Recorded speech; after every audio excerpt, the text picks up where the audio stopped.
शीनों के अंदर दूध नहीं था तो कुछ औरतें तो मुझे देखकर कहती थी कि तू खुद बीमार है और हमारे बच्चे को लेने के लिए आई है, हमारे यहाँ कोई बच्चा नहीं है। तो मैं रोने लगी और रोते रोते मैं काबे के पास पहुंची। काबे के पास पहुंचकर मैं आंसू बहा रही हूं और अल्लाह जल्ले जलालहू के घर के सामने गिड़गिड़ा रही हूं कि ऐ मालिको मौला, तेरे घर पर आई हूं, गरीब हूं, बड़े बड़े रईसों की औलादों को लोग ले गए, मेरी किस्मत में तूने कोई औलाद नहीं रखी जिसे दूध पिलाकर मैं उसकी उजरत पाऊं और अच्छी तरह से खाना खाऊं। रो रही थी। इतने में हजरत अब्दुल मुत्तलिब आए।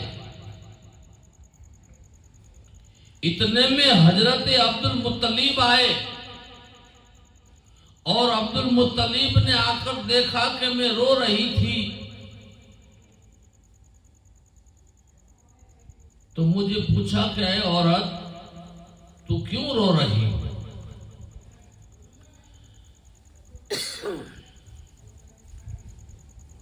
जब मैंने हजरत अब्दुल्ला के सामने देखा, अब्दुल मुत्तलिब के सामने देखा, तो अब्दुल मुत्तलिब मुझे देखकर पहचान गए कि हलीमा सादिया, तुम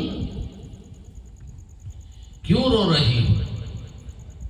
तो मैंने अब्दुल मुत्तलिब को सारा वाकया बयान किया कि मैं मदीना से आई हूं, सुना था कि मक्का के अंदर बहुत सारे रईसों के घर औलाद पैदा हुई, लेकिन मक्का के अंदर पहुंची तो बड़े बड़े रईसों की औलादों को तो दाइयां लेकर भी रवाना हो चुकी है, इसलिए अल्लाह के घर पर आई हूं, काबतुल्लाह के सामने रो रही हूं कि ऐ मेरे मौला, मेरी किस्मत में तूने कोई औलाद नहीं रखी जिसे दूध पिलाकर मैं भी अपने घर का गुजारा कर सकूं।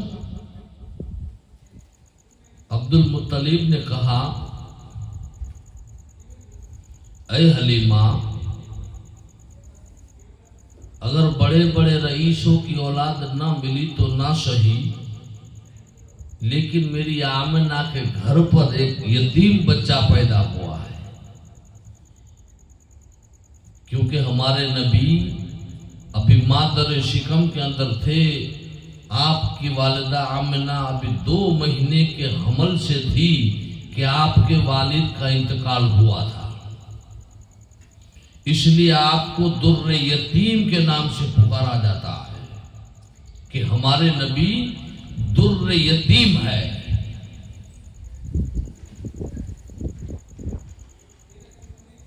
ऐ हलीमा, यतीम बच्चा है, अगर दूध पिलाना ही है तो मेरी आमिना के घर चली जा, लेकिन कुछ उजरत नहीं मिलेगी क्योंकि मेरी आमिना भी बेवा औरत है। इसलिए अगर बच्चे को दूध पिलाना ही है तो मेरी आमिना के घर चली जा, वहां भी एक बच्चा पैदा हुआ है और अल्लाह के फजल व करम से मेरी आमिना के घर जो बच्चा पैदा हुआ है वो 14वीं के चांद से भी ज्यादा चमक वाला बच्चा है। लेकिन याद रखना कि वो भी यतीम है। हलीमा सादिया ने अपने आंसुओं को पोंछ लिया और आंसुओं को पोंछकर अपने खाविन की बारगाह में पहुंची, क्योंकि वो भी आए हुए थे। अपने खाविन से इजाजत मांगी कि ऐ मेरे सरताज, देखो हमारे आने में देरी हो गई, इसलिए जितनी भी दाइया आई थी बड़े बड़े अमीरों उमराओं की औलाद को लेकर रवाना हो गई। हमारी किस्मत में कोई अमीर का बच्चा नहीं रहा, लेकिन अभी अभी मुझे पता चला है कि अब्दुल मुत्तलिब ने मुझे बताया कि हमारी आमिना के घर पर एक यतीम बच्चा पैदा हुआ है। अगर दूध पिलाना चाहती हो तो उस बच्चे को ले जा, लेकिन कोई उजरत नहीं मिलेगी।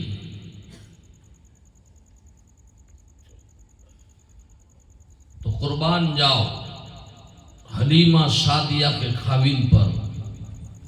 अपनी बीवी से कहते हैं कि अमीरों उमरा की औलादों को तो सब दूध पिलाते हैं, अमीरों उमराओं और रईसों की औलाद को तो सब दूध पिलाते हैं, जो यतीम को दूध पिलाए वही ईमान वाला होता है।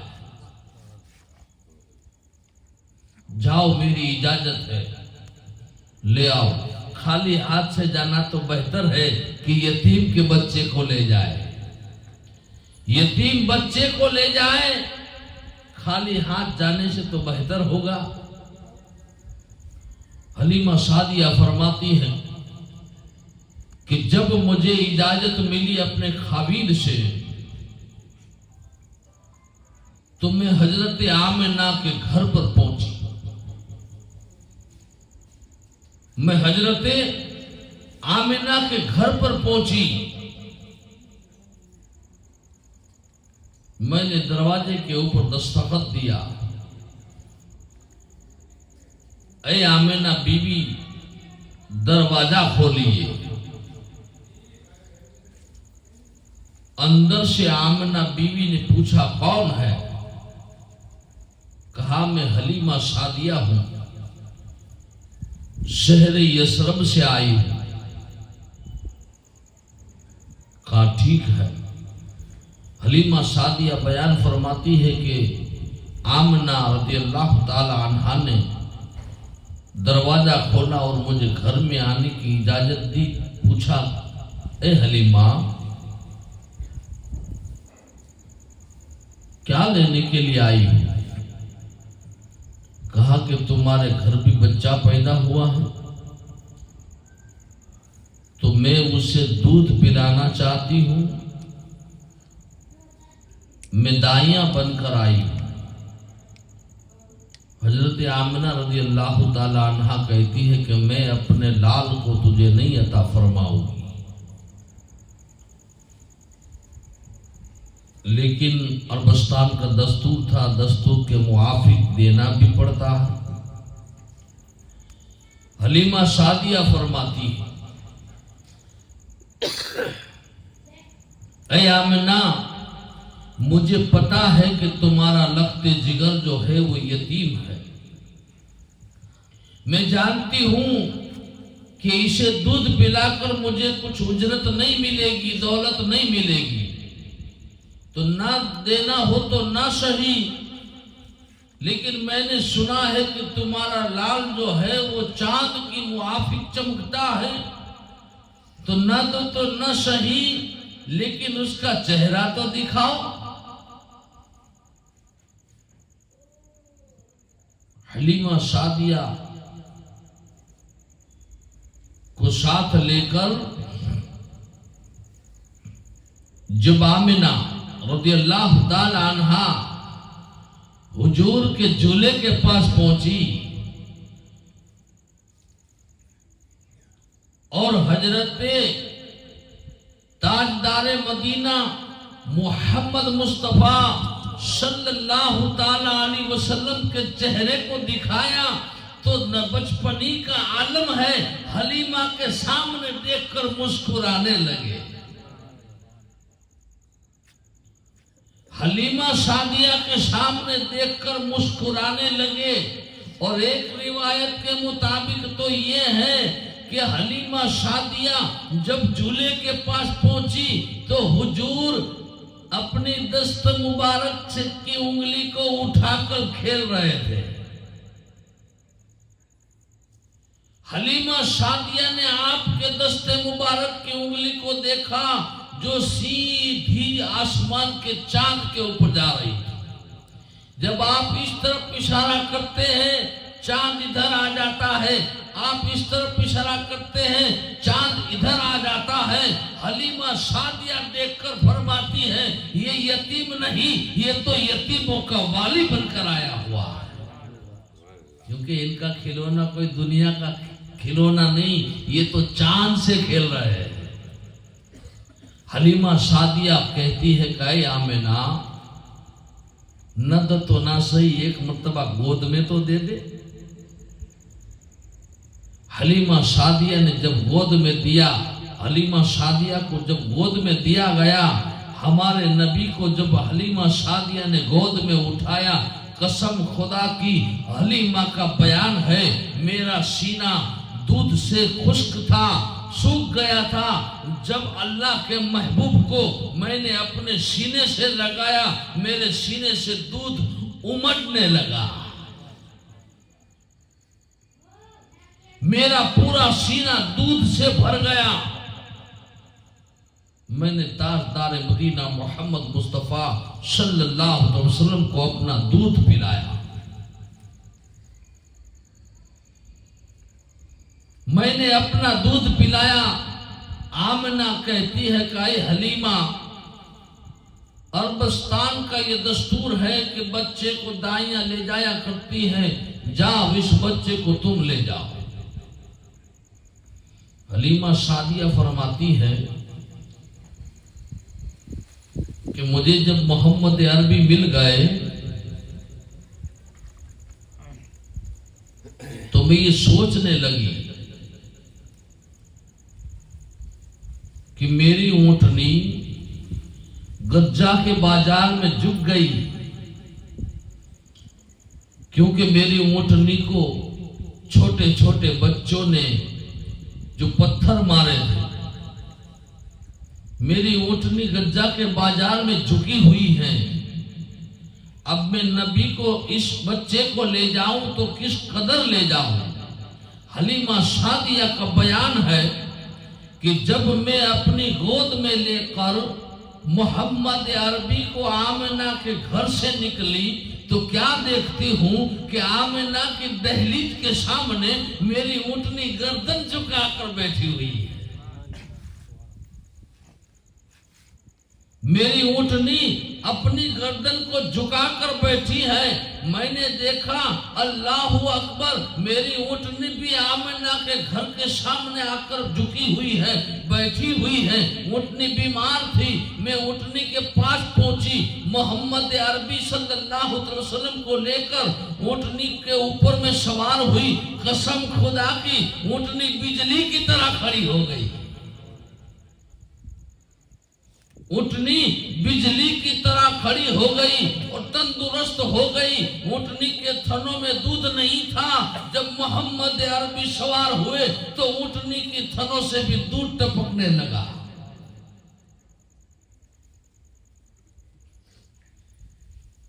मैं मोहम्मद अरबी को लेकर अपने सरताज के पास पहुंची,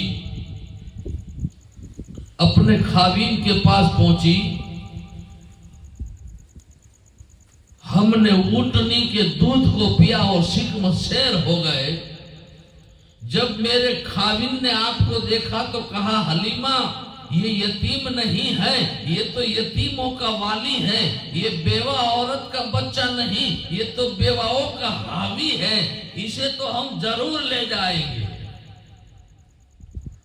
अब 2 दिन पहले वो काफिला दाइयों का मक्का से रवाना हो चुका था।